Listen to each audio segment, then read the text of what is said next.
Get outside your comfort zone, but do it in a focused way with clear goals, a plan for reaching those goals, and a way to monitor your progress. Andres Ericsson. What is the difference between a beginner, an amateur, and an expert? Practice. Lots of it and high quality. Regardless of the sport, niche, or career, the best in the world have the grit and staying power to put in a ton of work. And that practice was done in a high quality way that produced results. Andres Ericsson is an expert in what it takes to go from average Joe to expert in any field.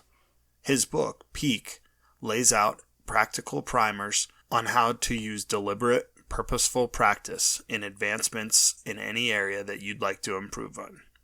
Let's dive in and examine some of the key points from the book. First, the 3 types of practice. Naive practice is what most of us do with our favorite hobbies. If you enjoy playing chess, you probably have spent enough time to be a decent player. Soccer enthusiasts probably pick up enough skills naturally to play in some recreational leagues on nights or weekends. And even at your job, you have done it enough to get to an acceptable level of performance, regardless of your level of enjoyment doing it. When applying naive practice, you are likely to plateau at a reasonable skill level and stay there as the task becomes somewhat automated in your brain. You will be capped wherever your natural talent level for the activity puts you. The next type of practice is purposeful practice.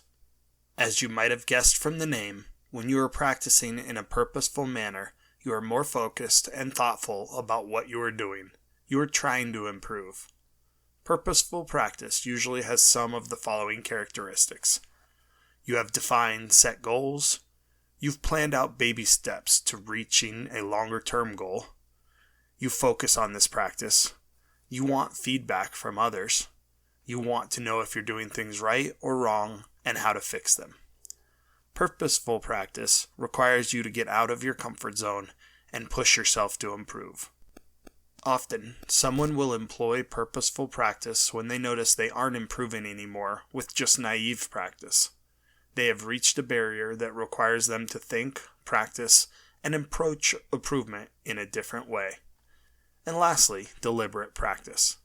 Deliberate practice adds on top of purposeful practice. This type of practice requires you to examine and understand what others in your choice field have done to excel. To do this, identify several of the best performers at the task which you want to excel at. Find the unique, odd, or individual things that they did that their competitors, who are simply just good at the task, didn't do. Using that knowledge, you can build training methods that employ their secrets with purposeful practice techniques to give you the best chance to truly excel in your field. Next, Ericsson touches on adaptability. In recent years, studies are showing more and more evidence that your brain can be trained, similar to how you would train a muscle, to grow stronger, faster, and more agile. The best way to train your brain is to pick up a new skill.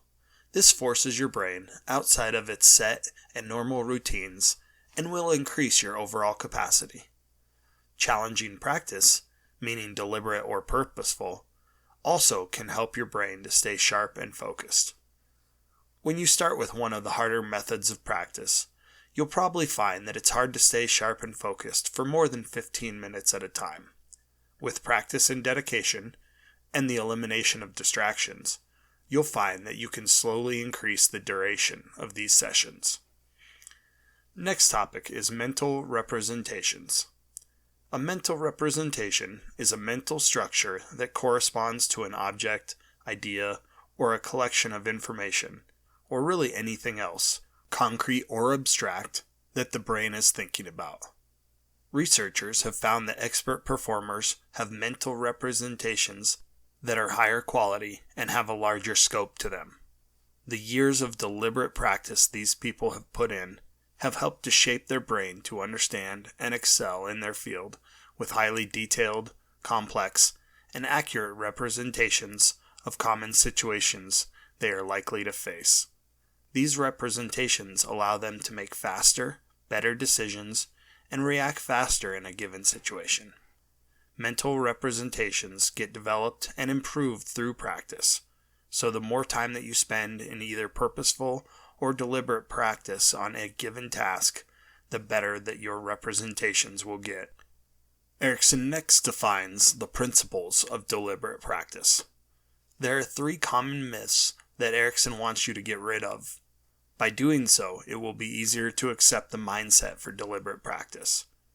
These myths are the belief that one's abilities are limited by one's genetic prescribed characteristics.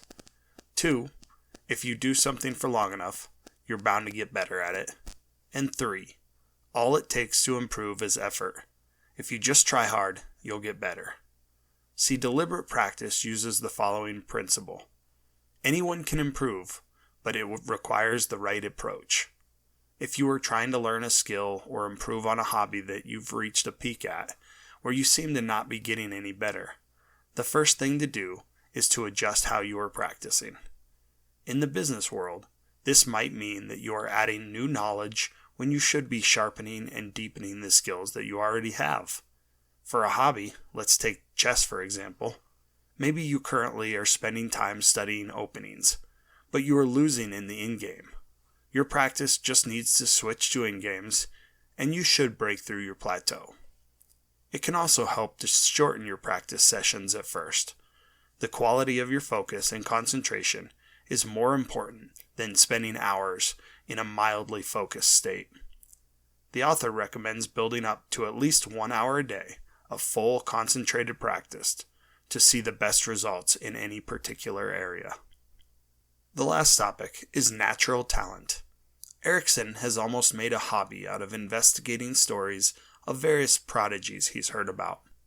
In each and every case, there might have been some natural talent that the person or child was born with. But to be an expert at anything, time and time again, Ericsson found a link between the quantity and quality of practice and their performance in any field.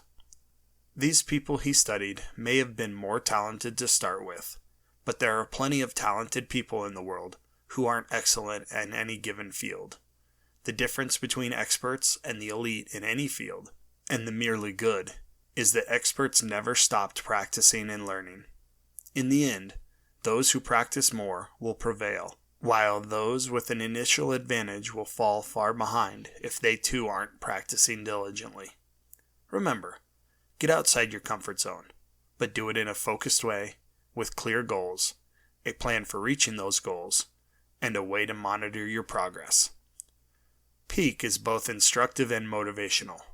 It is great knowing that with enough quality practice, you can improve and be elite at anything you put your mind to. Unlike believing in talent, knowing that deliberate practice is the way to improvement is motivational. With hard work and intelligent practice, you can be excellent at anything you set your mind to. Did you like the video? If so, hit that thumbs up button and subscribe to the channel for more book reviews and idea animations. Also, if you've got a book, idea, or concept you'd like to see us summarize, leave your ideas in the comments below. Your recommendation might just be our next video.